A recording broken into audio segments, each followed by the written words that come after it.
We're going to be doing two things today. First of all, reviewing synthetic, well, actually, second of all, reviewing synthetic substitution, as well as talking about DesCartes' rule of signs. We're going to be graphing polynomials and other types of functions in this chapter. The big main end result is the graphing. And to graph, one of the important things that we need to do is we need to figure out the x and y intercepts. The zeros are very important. The zeros are important. The zeros are where the graph crosses the x-axis. And if you recall, the higher the power, if I have a cubed function, I can have a graph that would maybe look like that. It would potentially cross the x-axis 3 times. If I have a squared function, I have a parabola, which would potentially cross the x-axis 2 times, a fourth power potentially 4 times.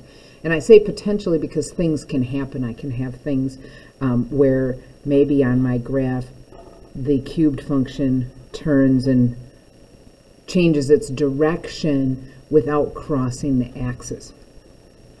And so one of the things that we want to do when doing our setup for graphing is try and figure out how many times the graph is going to cross the x-axis on the positive side and how many times it's going to cross the x-axis on the negative side, because that's going to help us decide where we look when we're trying to find the zeros.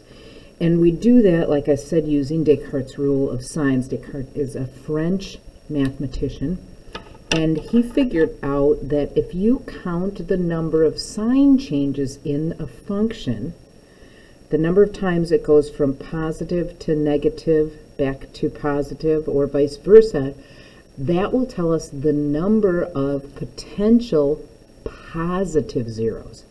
Well, to do the negative zeros, then we just have to treat x as though it's on the negative side of the axis, and so I will replace all my x's with the opposite of x, and it's going to force me to look at the negative side of the axis.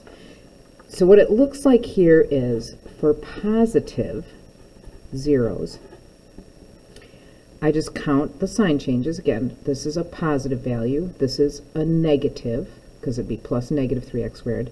It stays negative, then it goes positive. So I count my changes. It started positive, it changed to negative, that's my first change. It stayed negative, then it went to positive, that's my second change. Now the thing with this is, like I talked about earlier, so I potentially have 2 positives, but what if my thing changes direction above the axis?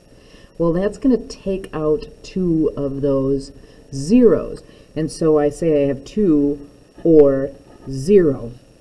When I'm writing my answer, I always go down by 2. So I have 2 or 0. Well, how does this help me? It helps me because if I find 1, I know there has to be another.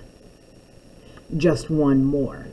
And you'll see that in action when we get to that part of it. So to find the negatives, I am going to look at this function, but I'm going to force x to be a negative value, so the opposite of x. And what that does is it changes all of the odd powers, not the even powers, only the odd powers, because remember, when you square a negative, it becomes positive, so it's not going to have any effect on the sign. But if I take a negative to a 3rd power, it's going to remain negative, and so that's going to change the sign. So all the odd powers change their signs, and then I recount the changes. So it's negative, it stays negative, then it becomes positive and stays positive, so I only have 1. Now I always count down by 2, so it's 1, 0, and that's it. Not 1 or negative 1, it's 1, 0, and that's it. So when we go through again, we just count down by 2's. So let's try another one. For my positive,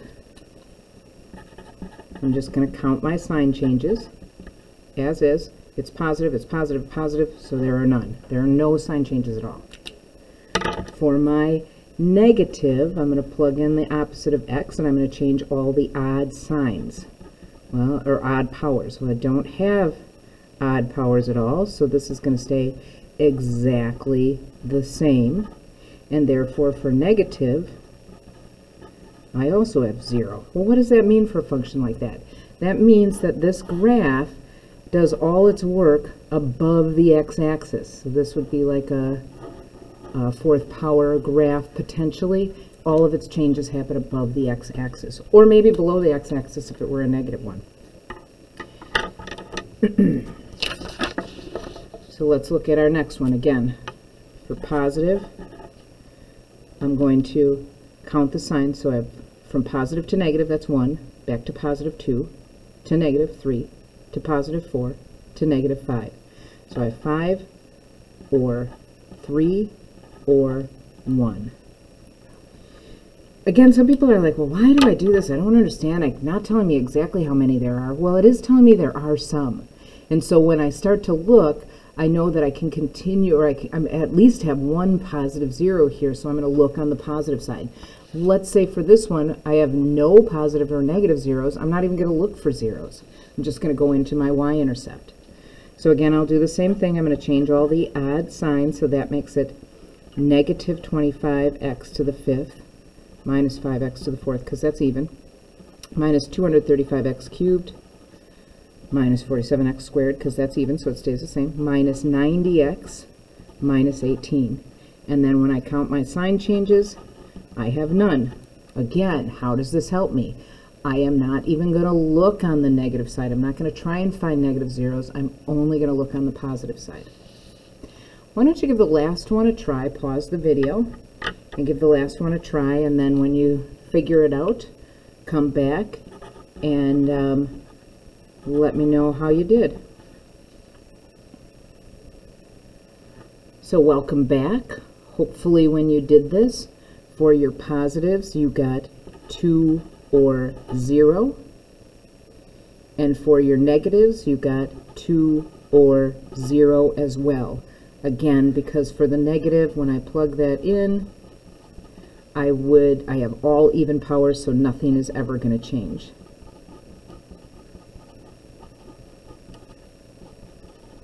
Okay? All right. So that's it for Descartes' rule of signs. Now let's get into our synthetic substitution. Synthetic substitution is something that you learned in Algebra 2, and it is a method of solving a function that is kind of quicker than actually sometimes plugging it in your calculator. We're going to do it in this form. I'm going to do the setup. I write all of the coefficients down. I've got 1, negative 4, 1, 12, and negative 9. And I'm going to start by multiplying 3 times 1. I bring that down, so I multiply and add. Then I'll multiply 3 times 4, 12, and add. Multiply 3 times 8, 24, and add. Multiply 3 times 25, 75, and add. And then I multiply 3 times 87. Now, something's wrong. This one doesn't look right. I'm going to try that again. Plug it in 3. I have 1. I have negative 4. 1, 12, and negative 9.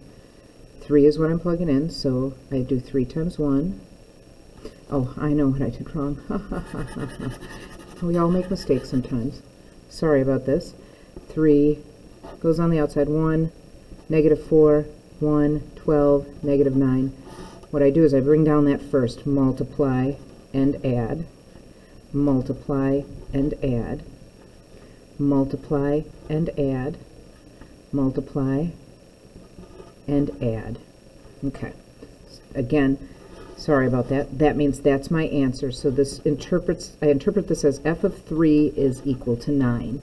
And again, this is a way sometimes of doing it quick if you don't have a calculator to find a value. Some people say, well, why can't I just plug 3 in? You can. But for today's work, I want you to do the synthetic substitution just to get practice with it, because we're going to be doing a lot of synthetic substitution. Hopefully, I'll do it right next time, the first time. So I bring down my coefficients. 1, 2, negative 29, 19. Bring this guy on the outside, 4. I'll bring down 1. Then I do my multiplication. So 4 times 1, I get 4. I add 6. Multiply and add. Multiply and add. This means f of 4 is -1. I do a shortened version of this when we start to use it to find values when we're graphing the polynomials, so that's why we're reviewing it.